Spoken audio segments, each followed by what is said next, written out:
So welcome in Guru academy. आज हम बात करने जा रहे हैं सूक्ष्म जीव माइक्रो ऑर्गेनिज्म के अंदर जो रीट का एग्जाम होने वाला है उसके अंदर साइंस वाले पोर्शन के अंदर से जो पहला टॉपिक है वो क्या है, सूक्ष्म जीव। और मैं पूरी साइंस के एक सीरीज बनाने जा रहा हूँ रीट के लिए। आप पूरी सीरीज को देखेंगे तो आपको एक भी क्वेश्चन आपको आउट ऑफ नहीं लगेगा एग्जाम के अंदर। मैं पूरे इसको हाई लेवल 11th और 12th की जो बायोलॉजी है वहाँ से भी मटेरियल इकट्ठा करके कलेक्ट करके मैं इसके अंदर आपको बताने का पूरा कोशिश करूंगा। अब यहाँ पर सबसे पहले जो टॉपिक है, फर्स्ट टॉपिक, उसका मीनिंग क्या है, माइक्रो ऑर्गेनिज्म। पहले तो मीनिंग समझेंगे माइक्रो ऑर्गेनिज्म का मीनिंग क्या है। What is the meaning of micro. Micro का मतलब है सूक्ष्म, सूक्ष्म का मतलब बहुत छोटा जिसे आप आंखों से नहीं देख सकते। और ऑर्गेनिज्म का मीनिंग तो आपको पता ही होता है, क्या होता है, जीव। तो ये हो गए ऐसे जीव जिन्हें हम आंखों से नहीं देख सकते, उन्हें क्या बोलेंगे, सूक्ष्म जीव। नेक्स्ट है सूक्ष्म जीवों के प्रकार। पहला टॉपिक यही कि how many types of micro organism, तो सूक्ष्म जीव कितने प्रकार के होते हैं। दूसरा टॉपिक इसके अंदर से आ सकता है लाभदायक सूक्ष्म जीव, बेनिफिशियल माइक्रो ऑर्गेनिज्म। ऐसे बहुत सारे ऑर्गेनिज्म है माइक्रो ऑर्गेनिज्म जो हमारे लिए क्या है, ह्यूमन बींग्स के लिए बेनिफिशियल है, तो उनके बारे में बताएंगे। एंड थर्ड एक टॉपिक और है हार्मफुल माइक्रो ऑर्गेनिज्म। कौन कौन से ऑर्गेनिज्म हार्मफुल है हमारे लिए। आज हम इस वीडियो के अंदर फर्स्ट टॉपिक कंप्लीट करने जाएंगे पार्ट 1 के अंदर, एंड सेकंड पार्ट 2 के अंदर हम दोनों को ही स्टडी कर लेंगे, beneficial and harmful micro organism के बारे में। फर्स्ट टॉपिक स्टार्ट कर रहे हैं, सूक्ष्म जीवों के प्रकार, types of micro organism. First हमारा यहाँ पर एग्जाम के अंदर अगर किसी में से सवाल आएगा तो क्या आएगा, जीवाणु। जीवाणु को इंग्लिश में बैक्टीरिया, और ये मोनेरा किंगडम के मेंबर है। आपको मालूम है कि सारे पूरे विश्व में जितने भी जीव है उन सब जीवों को 5 जगत के अंदर क्या किया गया, वर्गीकृत किया गया। तो मोनेरा जगत के अंतर्गत किसको रखा गया, जीवाणुओं को रखा गया है। उसके बाद में हम दूसरे टॉपिक पे बात करेंगे विषाणु के ऊपर। विषाणु जो है अकोशिकीय है, ये सबसे इंपॉर्टेंट है, और यह अकोशिकीय होने के कारण से 5 जगत में से कहीं पर भी स्थान नहीं दिया गया है। ये अलग से एक नए किंगडम में ही से अभी कोई स्थान नहीं दिया गया, ये बिल्कुल ही 5 जगत से अलग है। अब नेक्स्ट है शैवाल एल्गी, जो कि वास्तव में कहाँ पे रखी गई है, पादप जगत के अंतर्गत रखी गई है। कहाँ पे रखी गई है, पादप जगत में। लेकिन अगर कोई पूछ ले कि प्लांटी किंगडम में पादप जगत में भी इसे कहाँ रखा गया है, तो हम बोल देंगे थैलोफाइटा के अंदर इसे कहाँ रखा गया है, किसमें रखा गया है, थैलोफाइटा। तो पादप जगत के अंतर्गत जो थैलोफाइटा संघ है उसके अंदर किसका अध्ययन किया जाता है, शैवाल यानी कि एल्गी का अध्ययन किया जाता है। नेक्स्ट आगे है कवक, फंगी। अब ध्यान देना, फंगी एक अलग से ही किंगडम है। पहला किंगडम मोनेरा हो गया, ये प्लांटी किंगडम हो गया, और फंगी किंगडम के अंदर सारी कवक जो फुफुंद फूलन आप जिसको बोलते हैं वो आ जाती है। उससे किसमें, कवक का अध्ययन करेंगे। और इसके बाद में हम एक अध्ययन करेंगे माइकोप्लाज्मा का। माइकोप्लाज्मा आजकल फेमस है, एक क्वेश्चन आ ही जाता है माइकोप्लाज्मा में से। नेक्स्ट है प्रोटोजोआ। ये सारे 6 प्रकार के हम जो हैं 6 टाइप्स के जो हमारे को माइक्रो ऑर्गेनिज्म दे रखे हैं, इनके बारे में हम क्या करेंगे, स्टडी करेंगे। सबसे पहले स्टार्ट कर रहे हैं जीवाणु, बैक्टीरिया। बैक्टीरिया को, जीवाणु को मोनेरा जगत के अंतर्गत रखा गया है। सारे के सारे जीवाणु, पूरे दुनिया में जितने भी जीवाणु हैं सभी को मोनेरा के अंदर रखा गया है। ये मोनेरा जगत के अंतर्गत रखा गया है। 1 नंबर का सवाल ये बन सकता है, या फिर ये सवाल इंपॉर्टेंट है, ये प्रोकैरियोटिक होते हैं। जीवाणु जितने भी होते हैं सारे के सारे कैसे होते हैं, prokaryotic. All bacterias are prokaryotic. Prokaryotic का मीनिंग क्या है, प्रो का मीनिंग आप ये भी समझ सकते हैं प्रिमिटिव, प्राचीन, और कैरियोटिक का मीनिंग होता है न्यूक्लियस से। मतलब यहाँ पर न्यूक्लियस थोड़ा प्रिमिटिव है, अभी डेवलप नहीं हुआ है, तो इस कारण से यहाँ पे ये मीनिंग बन गया कि केंद्रक के चारों ओर झिल्ली का क्या होता है, अभाव। जैसे कि मान लियो कि ये कोशिका है, ये इसके चारों तरफ कोशिका झिल्ली, और यहाँ पर जो केंद्रक है उसके अभी पूर्ण रूप से केंद्रक झिल्ली का क्या होता है, अभाव होता है। कुछ लोग इसे इसी तरीके से भी लिख सकते हैं, आद्य केंद्रक। इस प्रकार के केंद्रक को आद्य केंद्रक भी कहते हैं, और केंद्रकाभ भी कहा जाता है इसे, क्या, आद्य केंद्रक एंड केंद्रकाभ भी कह सकते हैं कि जिस केंद्रक के चारों ओर झिल्ली का अभाव होता है उसे हम क्या कहेंगे, प्रोकैरियोटिक कोशिका कहते हैं। और जिनके अंदर भी इस प्रकार का केंद्रक होगा वो सारे जीव कैसे होंगे, प्रोकैरियोटिक। एक सवाल और समझने वाला है कि यहाँ पर जो केंद्रक के अंदर आनुवंशिक पदार्थ होते हैं, क्या वो आनुवंशिक पदार्थ कोशिका के अंदर बिखरे हुए होंगे कि नहीं होंगे, होंगे, क्योंकि केंद्रक झिल्ली अभी पूर्ण रूप से विकसित नहीं हुई है। तो आनुवंशिक पदार्थ क्या हो जाते हैं, कोशिका द्रव्य में बिखरे हुए पड़े रहते हैं। ये भी सवाल एक बार आया हुआ है। नेक्स्ट आगे, एक कोशिकीय, ये यूनिसेलुलर है, यानी कि पूरा का पूरा जीव ही एक कोशिका है। अब आप बताइए, जिस हम एक कोशिका को आंखों से नहीं देख सकते, वो एक कोशिका ही पूरा ऑर्गेनिज्म जीव है, तो ये हो गया एक कोशिका। दूसरा है ये प्रकाश संश्लेषी वर्णक इनके अंदर होता है, जिसका नाम होता है क्रोमेटोफोर। ये प्रकाश संश्लेषी वर्णक क्रोमेटोफोर इनके अंदर प्रकाश के संश्लेषण की क्रिया द्वारा इनके अंदर भी भोजन निर्माण करता है। नेक्स्ट आगे इनके अंदर अगर हम पोषण की बात करें तो ये स्वपोषी भी होते हैं और परपोषी, किसी दूसरे पर भी भोजन के लिए निर्भर हो सकते हैं, और जो प्रकाश संश्लेषी वर्णक इनके अंदर होता है उससे ये स्वयं भी अपना भोजन बना सकते हैं। दूसरी बात इसके अंदर एक और है कि ये पोषण रसायन संश्लेषी, अगर किसी रसायन के ऊपर पड़े मतलब तो उसका केमिकल डिकम्पोजिशन करके रासायनिक अपघटन करके भी पोषण प्राप्त कर सकते हैं। और प्रकाश संश्लेषी का मतलब वही क्रोमेटोफोर के माध्यम से ये क्या करेंगे, अपना पोषण प्राप्त करेंगे। नेक्स्ट है श्वसन की, अगर हम बात करें रेस्पिरेशन की, तो इनके अंदर कोशिका झिल्ली के अंदर क्या होते हैं, अंतर्वलन। जैसे अगर इस कोशिका झिल्ली को मैं बनाऊंगा तो ये कुछ इस प्रकार से इनके अंदर क्या होते हैं, अंतर्वलन पाए जाते हैं। और इन्हीं अंतर्वलन के अंदर छोटी छोटी सी क्या होती है, स्ट्रक्चर दिखाई देती है, संरचना, जिसे क्या नाम दिया गया है, मीजोसोम्स। एग्जाम के अंदर मीजोसोम्स इंग्लिश में ही लिखा हुआ आपको दिखाई देगा, हिंदी में इसे बोलते हैं मध्यकाय। कोशिका झिल्ली के अंतर्वलन जो मीजोसोम्स है वो इसमें क्या करते हैं, श्वसन करते हैं। नेक्स्ट आगे खोज, जीवाणु की खोज की थी एंटोन वान ल्यूवेनहॉक ने, और इसके अगर एग्जाम्पल की हम बात करें लैक्टोबैसिलस और ई कोलाई। आप यहाँ पे फोटो देख सकते हैं ई कोलाई का और लैक्टोबैसिलस का। आगे हम बात कर रहे हैं विषाणु वायरस की। वायरस की खोज डीजे इवानोव्स्की ने की थी। ये क्वेश्चन भी एग्जाम में कई बार कंपटीशन में आ चुका है कि विषाणु की खोज किसने की, तो डीजे इवानोव्स्की ने। नेक्स्ट है इसकी खोज उन्होंने कैसे की, उन्होंने तंबाकू में जो मोजेक रोग होता है, वास्तव में ये मोजेक रोग पत्तियों में होता है, जब पत्तियों पर वो कार्य कर रहे थे तो उन्होंने को एक अलग से छोटा सूक्ष्मदर्शी जीव दिखाई दिया। वास्तव में ये उस समय काम करते समय मतलब उसके ऊपर जब स्टडी कर रहे थे, साइंटिफिक स्टडी माइक्रोस्कोप से, तब उनको ये दिखाई दिया गया। एक मैं आपको एक चीज़ और बता देता हूँ, विषाणु इतना छोटा होता है कि जिसे साधारण सूक्ष्मदर्शी से आप नहीं देख सकते, ये वेरी इंपॉर्टेंट है। साधारण सूक्ष्मदर्शी से आप शैवाल, जीवाणु वगैरह को देख सकते हैं, लेकिन साधारण सूक्ष्मदर्शी के माध्यम से आप विषाणु वायरस को नहीं देख सकते। इसके लिए आपको आवश्यकता होती है इलेक्ट्रॉन माइक्रोस्कोप की, इस इलेक्ट्रॉनिक सूक्ष्मदर्शी की आवश्यकता होती है। नेक्स्ट सबसे इंपॉर्टेंट पॉइंट कोई अगर है तो वो है ये कि यह अकोशिकीय है। अब ध्यान देना, मोनेरा जगत सबसे पहला है जिसके अंतर्गत कोशिकीय जीवों को रखा गया, और वहां पे कैसे थे, एक कोशिकीय जीव मोनेरा में, लेकिन यहाँ पर अकोशिकीय है, मतलब ये कोई सेल ही नहीं है, वायरस कोई सेल नहीं है, तो इसलिए इसको पांचों जगत के अंदर कहीं पे भी स्थान नहीं दिया गया है। नेक्स्ट आगे कि विषाणु जो होते हैं, आपने देखा होगा इस तरीके का बैक्टीरियोफेज जीवाणु भोजी को, इसका जो ये आवरण बना हुआ है ये किसका बना हुआ है, प्रोटीन्स का बना हुआ होता है। अलग अलग प्रकार के होते हैं विषाणु बहुत सारे।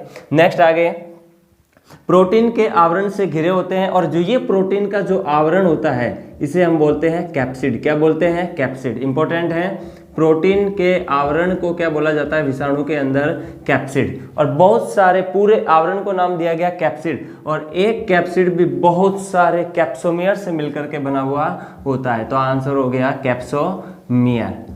समझना, प्रोटीन के आवरण से घिरा हुआ आवरण है, इसको नाम दे दिया कैप्सिड। और कैप्सिड भी किसके बने हुए हैं, कैप्सोमियर। बहुत सारी स्मॉल यूनिट से मिलकर के क्या होते हैं, कैप्सिड बनते हैं। और कैप्सोमियर भी किससे मिलकर के बने हुए हैं, प्रोटीन से मिलकर के बने हुए होते हैं। नेक्स्ट आगे न्यूक्लिक अम्ल यहाँ पर उपस्थित होता है। जेनेटिक आनुवांशिक पदार्थ अगर कोई है यहाँ पर तो इसको हम ये लिख सकते हैं कि ये क्या है, इसका आनुवांशिक पदार्थ है। क्या है, आनुवांशिक पदार्थ, जिसको आप बोल सकते हैं जेनेटिक मटेरियल। क्या बोल सकते हैं, जेनेटिक मटेरियल। तो न्यूक्लिक अम्ल यहाँ पे या तो डीएनए होगा या फिर क्या होगा, आरएनए। दोनों एक साथ में कभी भी नहीं होंगे, तो या तो डीएनए होगा या फिर क्या होगा, आरएनए। आपने अभी फिलहाल नाम सुना होगा कोरोना वायरस का। कोरोना वायरस के अंदर कौन सा न्यूक्लिक अम्ल है, आरएनए, इसलिए वो राइबोवायरा का सदस्य है। नेक्स्ट आगे सजीव व निर्जीव के बीच की योजक कड़ी। अब ध्यान देना, कड़ी का मतलब यह सजीव भी है और निर्जीव भी है। कैसे, सजीव इसलिए बोला जाता है क्योंकि इसके अंदर डीएनए और आरएनए की क्या होती है, उपस्थिति। उससे भी ज़्यादा इंपॉर्टेंट ये है क्योंकि इसे सजीव इसलिए बोला गया क्योंकि इसके अंदर गुणन की क्षमता है। ये अपने आनुवंशिक पदार्थों की क्या करता है, पुनरावृत्ति, उनका रेप्लिकेशन कर करके उनके नंबर्स इंक्रीज करता है, उनकी संख्या को बढ़ाता है। और सजीवों में ये गुणन करके, सजीव में गुणन, ध्यान देना, जब ये किसी सजीव के अंदर प्रवेश करेगा तो ये सक्रिय अवस्था में आ जाएगा और उस समय इसको हम क्या बोल देंगे, सजीव। जब विषाणु किसी देह तरल यानी किसी बॉडी में प्रवेश कर जाए किसी जीव के, तो ये सक्रिय हो जाता है और उस समय आनुवंशिक पदार्थों की क्या करता है, पुनरावृत्ति करता है। और वहां से पुनरावृत्ति करके ये अपने डीएनए और आरएनए को क्या करता है, नंबर्स को बढ़ाता है और इस प्रकार से विषाणु अपनी संख्या को बढ़ाता रहता है और बाद में उस बॉडी पे क्या करता है, अटैक करता है। इनके अंदर संक्रमण की क्षमता होती है। संक्रमण का मतलब शरीर में जाकर के संक्रमण कर सकते हैं, इसलिए इनको बोल दिया गया सजीव। लेकिन कुछ गुण ऐसे भी हैं जो ये निर्जीव के गुण, संवर्धन कृत्रिम माध्यम में संभव नहीं। अगर आप इसको बाहर निकाल करके विषाणु को शरीर से और किसी कृत्रिम माध्यम के अंदर, पोषक वाले माध्यम में आप इसका अगर नंबर बढ़ाना चाहते हैं तो इसके नंबर्स नहीं बढ़ने वाले। अर्थात किसी जीव की देह के बाहर ये कैसा हो जाता है, निष्क्रिय। निष्क्रिय का मतलब हो गया इनएक्टिव हो जाता है। क्या हो जाता है, इनएक्टिव हो जाता है। और जब बॉडी के अंदर है तो एक्टिव, इसलिए बोल दिया कि ये सजीव और निर्जीव के बीच की क्या है, योजक कड़ी होती है। और एग्जाम्पल HIV और कोरोना वायरस, और बहुत सारे वायरस हैं, आपको नाम याद ही होंगे। नेक्स्ट यहाँ पर HIV ज़्यादा फेमस है, इसलिए HIV की हम बात कर रहे हैं। HIV की फुल फॉर्म आपको याद होनी चाहिए, एग्जाम के अंदर आ जाती है, ह्यूमन इम्यूनो डेफिशिएंसी वायरस। मैं लिख देता हूँ, human immuno deficiency virus, human immuno deficiency virus. अगर हिंदी में लिखें तो human immuno deficiency virus, sorry deficiency virus. एक और चीज़ बता देता हूँ मैं आपको राइनो वायरस के बारे में। राइनो वायरस का नाम आपने अगर नहीं सुना हो तो राइनो वायरस, ये राइनो वायरस जो है, आपको जो सामान्य सर्दी जुकाम होता है वो कौन से वायरस के कारण से होता है, राइनो वायरस के कारण। और एक और ध्यान देने वाली बात है राइनो का मीनिंग है नोज से। जो नाक वाले आपको सर्दी जुकाम आते हैं, नाक बहना स्टार्ट हो जाती है, तो वो किसके कारण से, राइनो वायरस के कारण से। आगे हमारा नेक्स्ट टॉपिक है शैवाल यानी एल्गी। शैवाल का नाम आपने सुना ही होगा। शैवाल को नॉर्मल लैंग्वेज के अंदर काई बोलते हैं। आपने कभी पानी देखा होगा तालाब के अंदर या जहाँ पर जानवर पानी पीते हैं, उस जगह पर आपने देखा होगा पानी आपको कैसा दिखाई देता है, हरा, क्योंकि वहां पर वास्तव में क्या जम गई है, नीचे पैंदे पर शैवाल आ गई है। क्या आ गई है, शैवाल है जो कि पादप जगत के सदस्य हैं। किसके सदस्य हैं, पादप जगत के। पादप जगत में भी उन्हें कहाँ पे रखा गया है, थैलोफाइटा संघ के अंदर। कौन से संघ में रखा गया है, थैलोफाइटा संघ में। कोई पूछे कि सर इन्हें थैलोफाइटा संघ का नाम क्यों दिया गया, तो हम यहाँ पे बात करेंगे कि इनकी जो प्लांट बॉडी है, पादप का शरीर, वो कैसा है, थैलस के जैसा। थैलस का मतलब ये होता है कि इनका जो, देखो पादप जगत का मतलब ये पादप ही है शैवाल, लेकिन यहाँ पर बॉडी को कैसा नाम दिया, प्लांट बॉडी को थैलस। थैलस का मतलब ये होता है कि इसकी जो बॉडी है प्लांट की, उसको आप पत्ती, तना व जड़ में विभेदित नहीं कर सकते।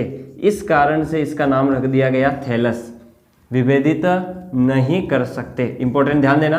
यानी कि आपके सामने मैं एल्गी रख दूं तो आपको ये पता नहीं चलेगा कि इसकी जड़ कौन सी है, तना कौन सा है, पत्ती कौन सी है, मतलब आप विभेदित नहीं कर सकते। इसलिए प्लांट बॉडी को नाम दे दिया थैलस और इसीलिए इसको रख दिया थैलोफाइटा संघ के अंतर्गत। नेक्स्ट आगे, ये बहुकोशिकीय होते हैं। कैसे होते हैं, बहुकोशिकीय। लेकिन कुछ, और एक इसके अंदर सबसे इंपॉर्टेंट क्वेश्चन बनता है यहीं से कि शैवाल सारे के सारे कैसे होते हैं, बहुकोशिकीय। लेकिन एक शैवाल ऐसी भी है जो कैसी है, यूकैरियोटिक, सॉरी एक कोशिकीय है। और वो एक कोशिकीय शैवाल कौन सी है, आपकी नील हरित शैवाल, जिसको साइनोबैक्टीरिया भी बोला जाता है। क्या बोला जाता है, साइनोबैक्टीरिया। अब इसी से पहले मैंने आपको बताया था कि जितने भी बैक्टीरिया हैं, जीवाणु, वो सारे कहाँ पे रखे गए हैं, मोनेरा के अंदर। क्योंकि मोनेरा के अंदर सारे जीव कैसे हैं, प्रोकैरियोटिक और एक कोशिकीय। तो ये प्रोकैरियोटिक और एक कोशिकीय होने के कारण से इसे पादप जगत के थैलोफाइटा संघ में नहीं रखा जाता है, क्योंकि बाकी सारे शैवाल कहाँ पे, थैलोफाइटा में। इसे कहाँ पे रखा गया है, मोनेरा जगत के अंतर्गत। किस में रखा गया, मोनेरा जगत में रखा गया। वेरी इंपॉर्टेंट सवाल आता है। एक सवाल, नील हरित शैवाल ऐसी है जो केवल मोनेरा जगत जीवाणु के साथ में रखी गई है, क्योंकि वो एक कोशिकीय और प्रोकैरियोटिक है। और बाकी की सारी शैवाल कहाँ पे रखी गई है, पादप जगत के थैलोफाइटा संघ के अंदर, क्योंकि यहाँ पर ये सारी कैसी होती है, बहुकोशिकीय। और दूसरी बात है, यहाँ पर यूकैरियोटिक होती है शैवाल, यानी कि यहाँ पर कोशिका के केंद्रक के चारों ओर, देखो ध्यान देना, पादप जगत के सदस्य हैं तो यहाँ पर कोशिका भित्ति भी, ये कोशिका झिल्ली, और बाहर क्या होगी, कोशिका भित्ति भी पाई जाती है। और कोशिका भित्ति यहाँ पर पैक्टिन और सेल्यूलोज की बनी होती है, बहुत ही इंपॉर्टेंट है, पैक्टिन व सेल्यूलोज की बनी हुई होती है।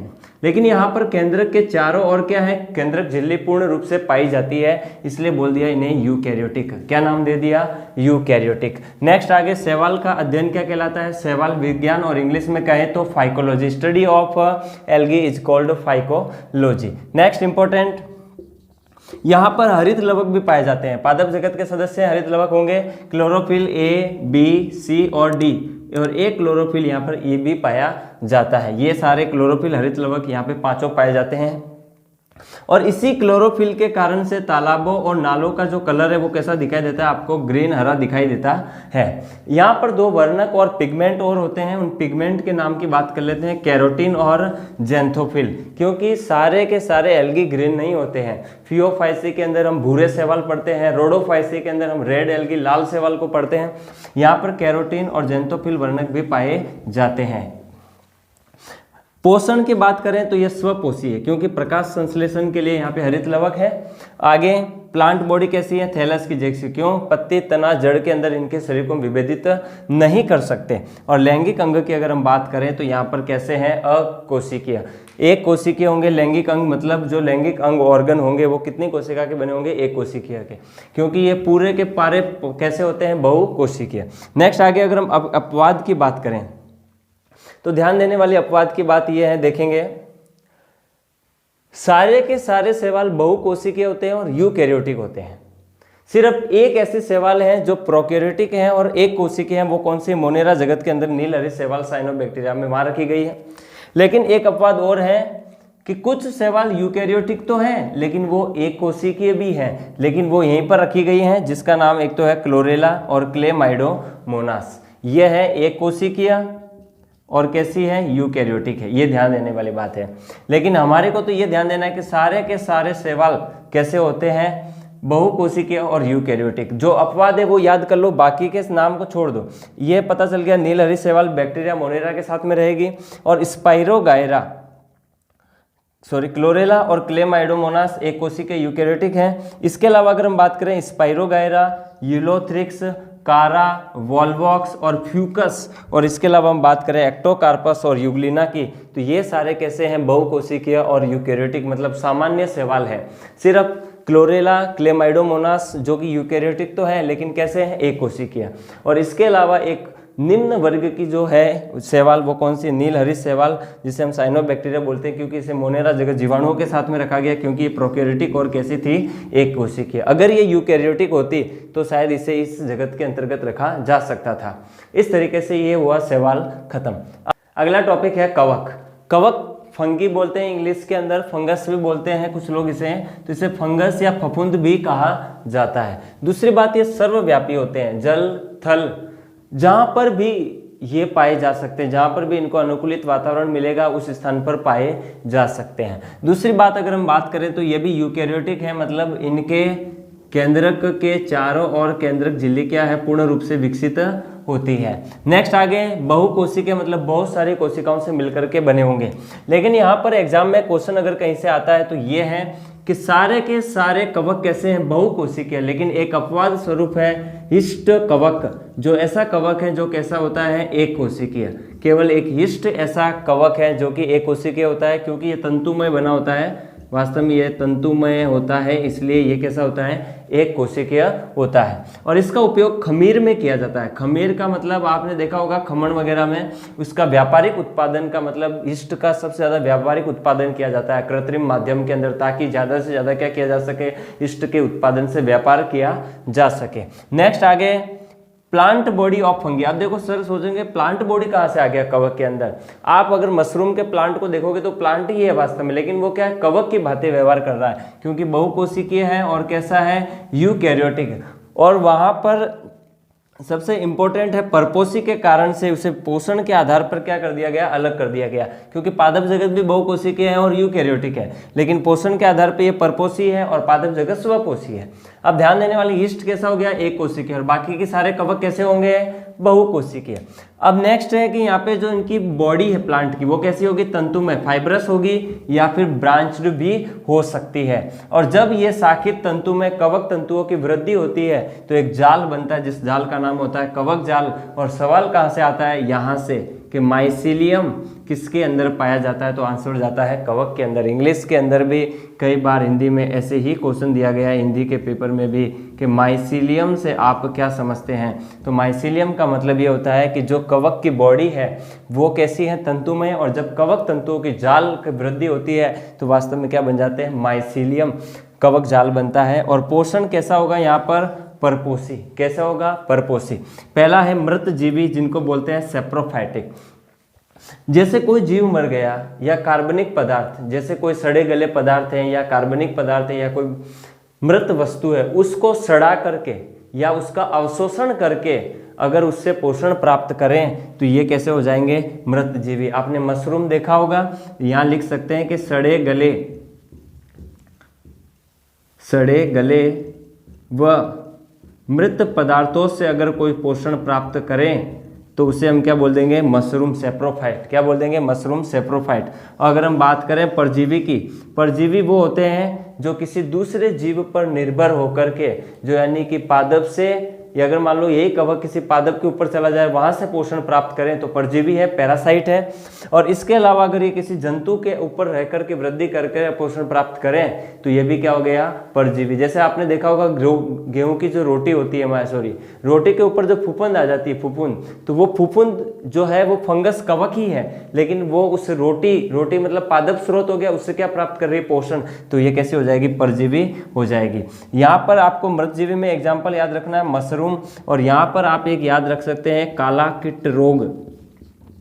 गेहूं के अंदर ये रोग होता है, काला कीट रोग, क्योंकि ये गेहूं के ऊपर जाकर के उसकी पत्तियों पर से क्या प्राप्त करती है, पोषण प्राप्त करती है। और कौन सी है वो, कवक पक्सिनिया। याद रखना है, एग्जाम के अंदर इंपॉर्टेंट है पक्सिनिया। पक्सिनिया मात्र एक ऐसी कवक है जो गेहूं में काला कीट रोग उसके ऊपर करती है, तो इसको बोलते हैं, गेहूं में लिख सकते हैं, क्या बोलेंगे, गेहूं में। और इंग्लिश में बोलेंगे तो ट्रिटिनस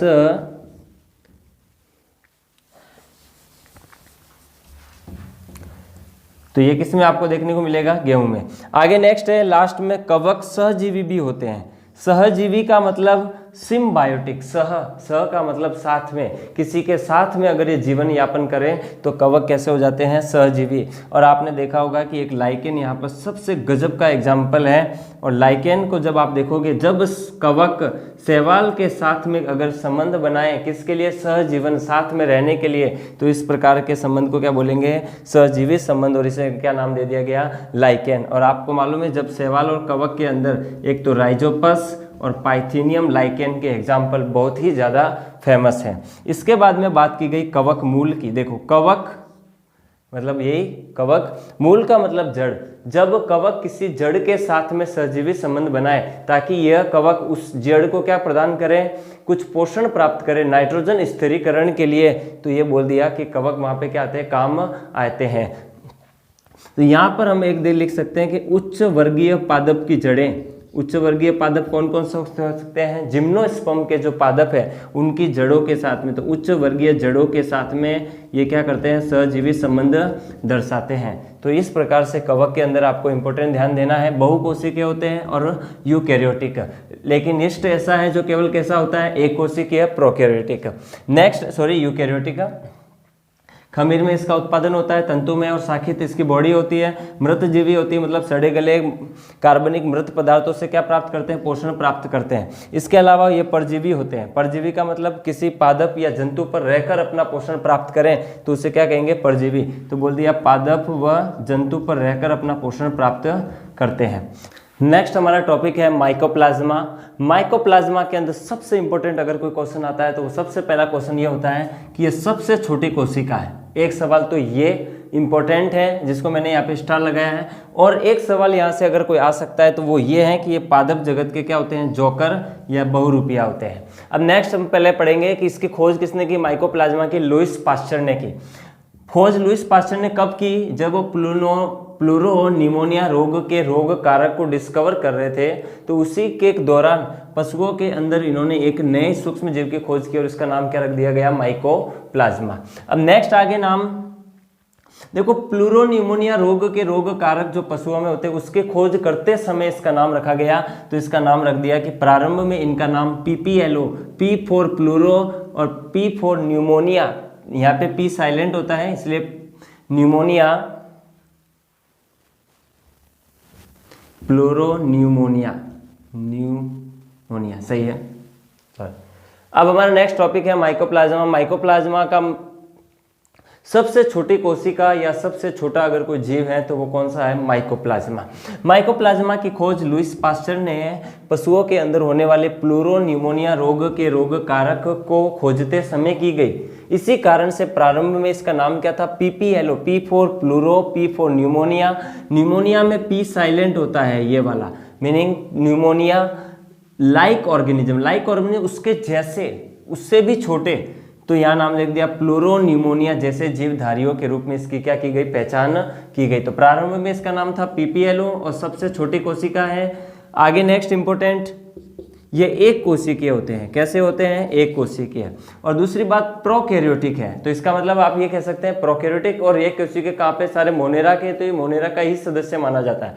नेक्स्ट आगे अचल, ये जो चल नहीं सकते, नॉन मोटाइल है, तो एक इंपॉर्टेंट अकोशिकीय, एक कोशिकीय, और ये होते हैं प्रोकैरियोटिक। उससे भी ज़्यादा इंपॉर्टेंट यहाँ पर ये आ जाता है कि इसके अंदर कोशिका भित्ति का क्या होता है, अभाव, और कोशिका भित्ति के अभाव के कारण से इनकी आकृति क्या होती है, निश्चित नहीं होती है। और आकृति निश्चित नहीं होने के कारण से इन्हें पादप जगत का क्या कहा जाता है, जोकर, क्योंकि आकृति निश्चित नहीं है। क्यों, क्योंकि कोशिका भित्ति नहीं है, और कोशिका भित्ति के कारण से, अनुपस्थिति के कारण से इन्हें पादप जगत का जोकर या बहुरूपिया कहते हैं, क्योंकि आकृति बार बार क्या होती है, परिवर्तित होती रहती है। पोषण की अगर हम बात करें तो परजीवी और मृतजीवी। परजीवी का भी मैंने थोड़ी देर पहले बताया था, वो जीव जो पोषण पादप या जंतु से प्राप्त करें तो वो कैसा हो गया, परजीव। पर का मतलब दूसरा, जीव का मतलब किसी दूसरे जीव से पोषण प्राप्त करें, और मृत का मतलब जो सड़े गले कार्बनिक पदार्थ या मृत जीवों से अगर अपना पोषण प्राप्त करें तो वो कैसे जीव होंगे, मृतजीवी। तो यहाँ पर पोषण परजीवी भी है और मृतजीवी भी है। नेक्स्ट, एंजाइम के प्रति असंवेदनशील है। एंजाइम के प्रति असंवेदनशील के अंदर हम यहाँ पर ये कह सकते हैं, जैसे इसके ऊपर अगर आप पेनिसिलिन एंजाइम डाल देते हैं या वेनिसिलिन एंजाइम इसके ऊपर डाल देते हैं, तो यहाँ पर इसको कोई संवेदना या सेंस महसूस होने वाला नहीं है। नेक्स्ट आगे उदाहरण की अगर हम बात करें तो माइकोप्लाज्मा पादप के अंदर कौन कौन से रोग करता है, इंपॉर्टेंट यहाँ पर एक तो बैंगन का लघुपिंड रोग है, और एक तिल का फिल्लोड़ी रोग है, और एक कपास का हरितिमागम रोग है। तो बैंगन के अंदर जो लघुपर्ण, पत्तियां छोटी हो जाती है, गन्ने के अंदर धारियां मतलब उसे काटने लगते हैं। आगे नेक्स्ट मतलब इस तरीके से उसके अंदर उसको धारियां आने लगती है। और तिल का फिल्लोड़ी रोग, तिल के अंदर फूल मतलब छेद होने लगते हैं। नेक्स्ट आगे कपास का हरितिमागम रोग, मतलब पत्तियां हरे होने नहीं लगती है। नेक्स्ट आगे मक्का का बोना रोग, माइकोप्लाज्मा के कारण मक्के के पौधे क्या रह जाते हैं, बोने। और आलू का कुर्ची सम रोग, ये सारे क्या होते हैं, माइकोप्लाज्मा के कारण से होते हैं। और मानव के अंदर माइकोप्लाज्मा के कारण एक तो रोग हो सकता है बंध्यता, मतलब उनके अंदर जनन करने की क्षमता यानी कि गर्भ धारण करने की क्षमता नहीं होगी। श्वसन नाल संक्रमण वेरी इंपॉर्टेंट, ध्यान देना। प्लूरोन्यूमोनिया, न्यूमोनिया में वास्तव में कौन संक्रमित होता है, श्वसन तंत्र ही, तो श्वसन नाल को संक्रमित करते हैं। और न्यूमोनिया यानी वही श्वसन तंत्र संक्रमण, और जननांग शोथ, जो भी जनन अंग है उनके अंदर भी क्या होने लगता है, प्रभावित करने लगता है। तो ये था माइकोप्लाज्मा। अब इसके बाद में हम एक लास्ट बच गया हमारे प्रोटोजोआ, उसको भी क्या कर लेते हैं, अध्ययन कर लेते हैं। लास्ट वाला हमारा टॉपिक बचा है परजीवी पैरासाइट। परजीवी पैरासाइट और परपोषी है, ये परभक्षी है। पहले मैं तीनों के अंतर बता देता हूँ आपको। परजीवी का मतलब जो पादप या जंतु से अपना पोषण प्राप्त करे, लेकिन ध्यान देना वो उसके ऊपर रह कर के या अंदर जाकर के पोषण प्राप्त करें तो वो क्या है, परजीवी है। लेकिन परपोषी मतलब किसी दूसरे पर निर्भर है भोजन के लिए, यह कैटेगरी हो गई स्वपोषी और परपोषी। परपोषी में भी ये कैसा है, परजीवी, किसी के ऊपर रहकर के पोषण प्राप्त कर रहा है। दूसरा ये परभक्षी, उसको मार करके भी पोषण प्राप्त कर सकता है। भक्ष का मतलब मारकर भोजन प्राप्त करना, और परजीवी का मतलब उसके ऊपर रह कर के पोषण प्राप्त करना। ये तीनों कैटेगरी क्या होती है, अलग अलग होती है। तो ये परजीवी भी है, परपोषी भी है और परभक्षी भी है। नेक्स्ट एक कोशिकीय है। आपने देखा होगा अमीबा का कोई आकृति शेप होता निश्चित होता नहीं, आप जैसा चाहे उसको वैसा बना सकते हैं। और एक कोशिकीय है, एक केंद्रक बना दीजिए और ये, और इसके चारों तरफ यहाँ पे कॉन्ट्रैक्टाइल वैक्यूल होती है, संकुचनशील रक्तधानी, और ये इसके अंदर कोशिका द्रव्य। पैरामीशियम कुछ इस प्रकार का होता है, आपने देखा होगा। आगे नेक्स्ट उदाहरण अमीबा इंपॉर्टेंट है, पैरामीशियम उससे भी ज़्यादा इंपॉर्टेंट है। सिर्फ दो ही यहाँ पर प्रोटोजोआ में आपको चीज़ याद रखनी है, एक तो ये परजीवी है और परपोषी भी है और परभक्षी और एक कोशिकीय, बस। उससे भी सबसे ज़्यादा इंपॉर्टेंट एग्जाम में आ सकता है। तो बस ये कि प्रोटोजोआ जीव कैसे होते हैं, एक कोशिकीय होते हैं, अमीबा इसका एग्जाम्पल है और पैरामीशियम भी क्या है, इसका एग्जाम्पल है। इस तरीके से हमारा सूक्ष्म जीव का पार्ट क्या हुआ, खत्म हुआ। और अब हम एक नेक्स्ट वीडियो लेकर के आएंगे लाभदायक सूक्ष्म जीव के, सूक्ष्म जीवों से हमारे को क्या क्या लाभ है उसके ऊपर पूरा एक वीडियो बनेगा। और उसके बाद में नेक्स्ट टॉपिक हमारा होगा हानिकारक सूक्ष्म जीव। अगर वीडियो पसंद आया हो तो लाइक करना ना भूलें और चैनल को सब्सक्राइब करना भी ना भूलें, और अपने दोस्त फ्रेंड्स के साथ भी शेयर कीजिए, क्योंकि मैं आपको पूरा 11th 12th और अलग से भी पूरा मैं इसको कलेक्ट करके आपको बता रहा हूँ वीडियो